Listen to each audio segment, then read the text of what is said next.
This one's going to test the limits of courtroom power. Ever seen a lawyer push back so hard a judge might lose control? Let's just say, this is where legal theory meets pure chaos. Judge, just for the record, is it criminal contempt that you held him in? Yes, ma'am. Okay, and you said you had a hearing earlier today. With criminal contempt, I told him what the contempt was, and that was he refused to order the court. If counsel, as you know, if the court orders you to do something and you don't, that's criminal. That's a key distinction. Criminal contempt means punishment for defiance, right here and now. No jury, no appeal first. Just raw judicial authority. You can see why defense attorneys fear this charge. It's instant justice. So I've asked him several times, please just tell me who it is that told you. I didn't ask or inquire about anything that was said. I just want to know who it was. Because he's got too much detail of this particular alleged conversation for the court to be concerned about it. So. And Judge, since it is a criminal contempt, he is entitled to due process. He's entitled to a hearing, entitled to an actual show cause, entitled to the allegations actually written, entitled to a witness list. We're entitled to present our own witness list. And well, no, criminal contempt is different. It is on the spot. So he's gotten the due process he's going to get. That's on the spot. I told him. Plus, he's had all day to tell me who it is that is it. So a little different, Ms. Merchant. I won't disagree with you, but okay. Judge, just for the record, it's that's direct. So what you're holding him in is in direct criminal contempt. Yes. The issue with the direct criminal contempt is whether or not to actually hold a hearing now, whether or not it needs to be held immediately. And the problem is, if you hold him in direct criminal contempt, as you're saying that you did, you are a witness to that proceeding. And so it has to be referred to another judge. Doesn't require recusal. You actually have to sua sponte send it to another judge because you are a witness to the proceeding. Show me the case law that says that, Ms. Yes, Merchant. it is Henry McClarty. It's 152 Georgia App 399, and it says that is one of the cases. Also, two other cases: Henry Adams, 215 Georgia App 372. Well, 1 second. Give me the name of the first case again. Henry what? Do you want just the number, Judge? Yeah, I would. Thank you. 215. 215. Georgia App. Georgia App. 372. Okay. Also 215. Georgia App. 349. Okay. That's Adams and Hasty. You have anything a little more current than 1994? Hasty is 94. Unfortunately, contempt of attorneys is not a common proceeding, so most of the cases are a little bit older. Studio microphone, here's the legal chess match in action. The defense is accusing the judge of breaking a fundamental rule: you can't judge your own case. Basically saying, Your Honor, you're too involved to be fair. That's courtroom courage right there. I'm not the only one here. There's quite a few other lawyers that want to be present in the court. There's about 20, 25. The challenge is I've got space allocations, as I told you. So you can, like I said, since you are representing, that's fine. He told us, Mr. Steele told us that. Anybody else, because I have security concerns as well, and we have to vet people to come in, then they can go to 8H, and they can certainly watch the proceedings from there. Okay. And Judge, for security purposes, they're all attorneys, they're all members of the bar. I can give you all their names. They still would have to be searched and still would have to be subject to the court's protocols. And also, there's room in the jury box, and then there's room in the courtroom, so we would ask that they be allowed to. I don't want them in my jury box, okay? No. I understand. May one additional attorney come in, then Alex Susor. And we're here on behalf of Gactel for our strike force. He is the chair of the strike force. I'm the president of the Georgia Association of Criminal Defense Lawyers and also a member of the strike force. So can he come in as another attorney co-counsel? Yeah, I certainly may. Sure. Great. Alex Susor. Alex Susor. Thank you, Judge. Henry Adams, it has two issues. One is the motion for disqualification. Okay. And that's,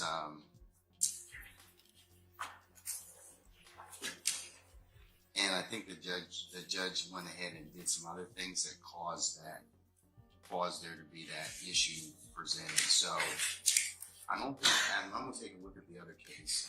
That was Henry Adams. That was 215 Georgia 372. Yes. And there's several others when you're ready. Casey's kind of getting rise to the level in this system more in summary contempt by the court. That's the difference with Casey than in this particular case. So And I distinguish your two cases that you've given me thus far. so those were only the initial two. I had a couple others. Okay, go ahead. As well. Yes. So Ramirez versus State, it's 279, Georgia 13, 2005. It also You said 279 Georgia what? I'm sorry. Georgia 13. Georgia 13. Mm-hmm. It's a 2005 case, Right. and it defines direct contempt and explains that it must actually interfere with the proceedings to be direct. Which, there's also a couple other cases on that.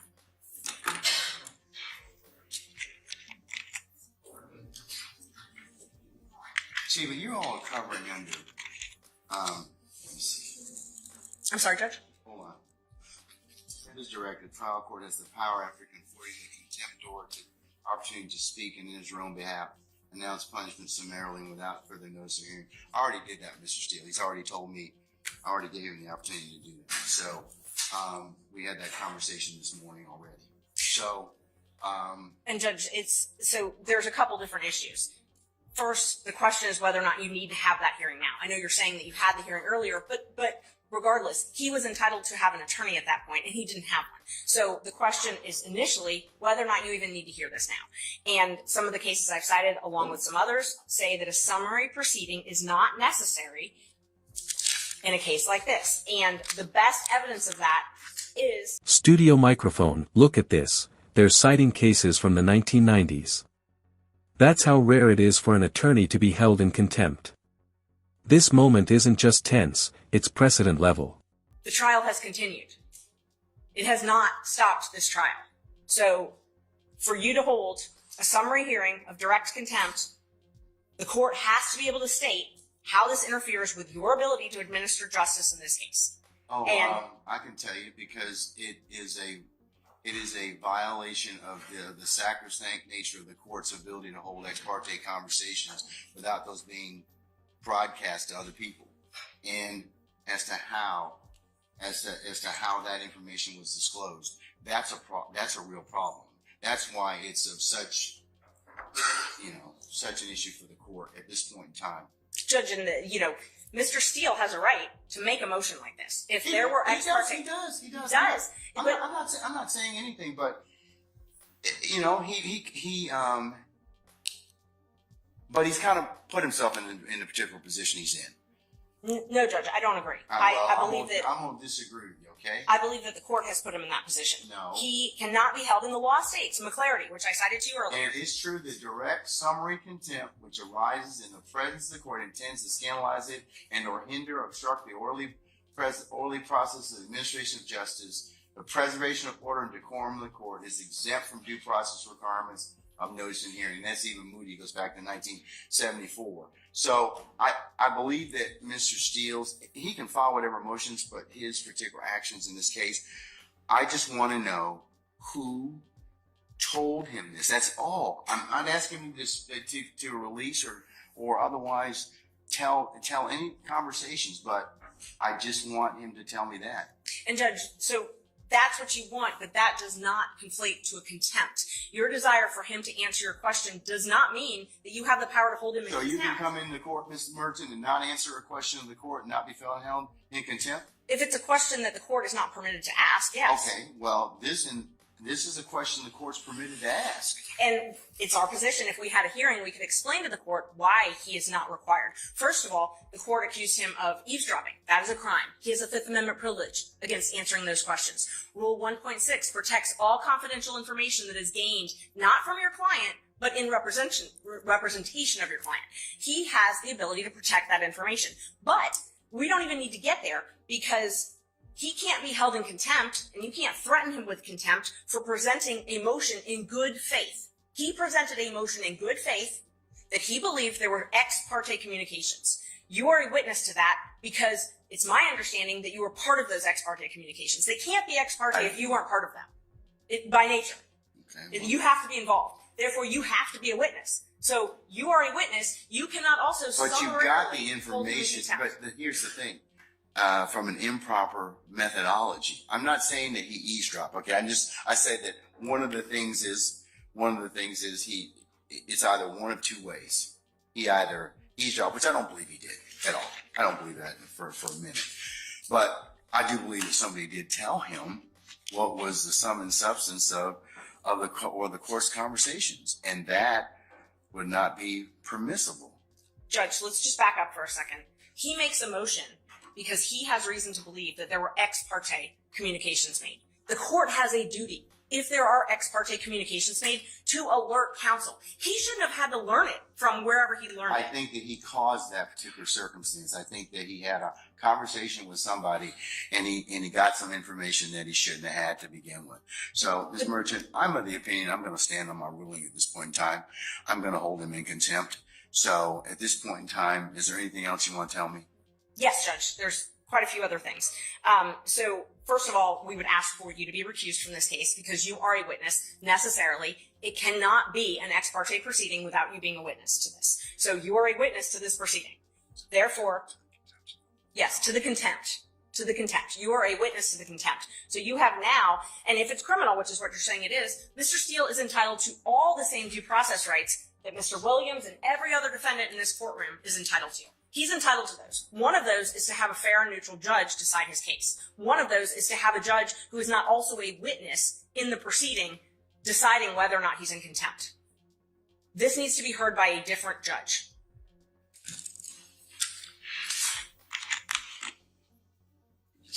And he has the right to subpoena witnesses. He has the right to an attorney. He has the right to due process, notice, a show cause hearing, notice of the alleged violation, whatever rule it is that the court believes, and a hearing where he can call you as a witness.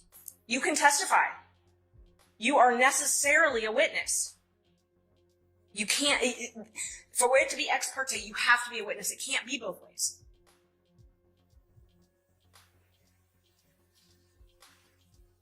I'll let an appellate court decide that. So, anything else? No, we'll file a notice of appeal. Okay. And we need to have the order reduced in writing as well. I'm going to do that right now. I will say for the record at this point in time that Mr. Steele has in fact, or has filed, and I will note this as part for the record in this case.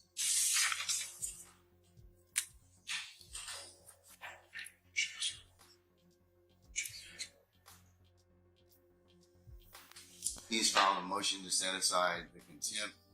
He's filed a motion for a superseded bond, and he's filed a notice of appeal, all of which I will include as the next court's exhibit in order. But I'm reducing the contempt to writing.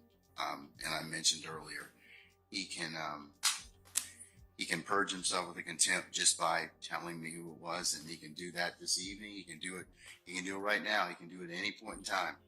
If not, I'll revisit the circumstance on Friday. And Judge, we would ask that you grant the bond. At this point, grant him a bond on that issue. You don't get a superseded bond on a criminal contempt, though. You can grant him a bond. No, you don't get one on that one. The civil is the one that you can hold him until he complies with the order. And I'm sorry, I think in just the case law on that is in Ray Hughes. Hold on. The superseded bond requirement does not apply in the contempt in the presence of the court during the progress of a proceeding, OCGA 5-6-13 Bravo. So, you don't get a supersedious on that, on a criminal contempt, respectfully. So, Judge, just to clarify, it's your ruling that this is a criminal contempt that Mr. Steele has committed, not a civil indirect contempt. That's correct. The judge, that's the reason I'm asking is because the N. Ray Hughes case, which is a 2009 Court of Appeals case, 268, Georgia Appeal 66, lays out the distinction, as does the Ramirez case. There's a case that, in fact, I'll do you one better, sir. In fact, there is a recent pronouncement out of our appellate courts Well, Judge, I think I'm addressing a slightly different point of law. It is.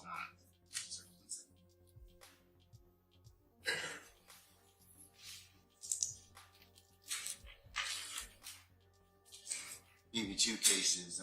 One is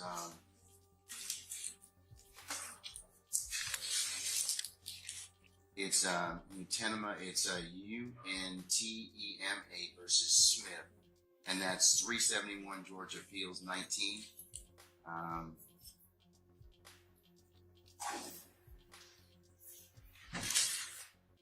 Which was decided March the 12th of this year. It covers the differences between the types of contempt.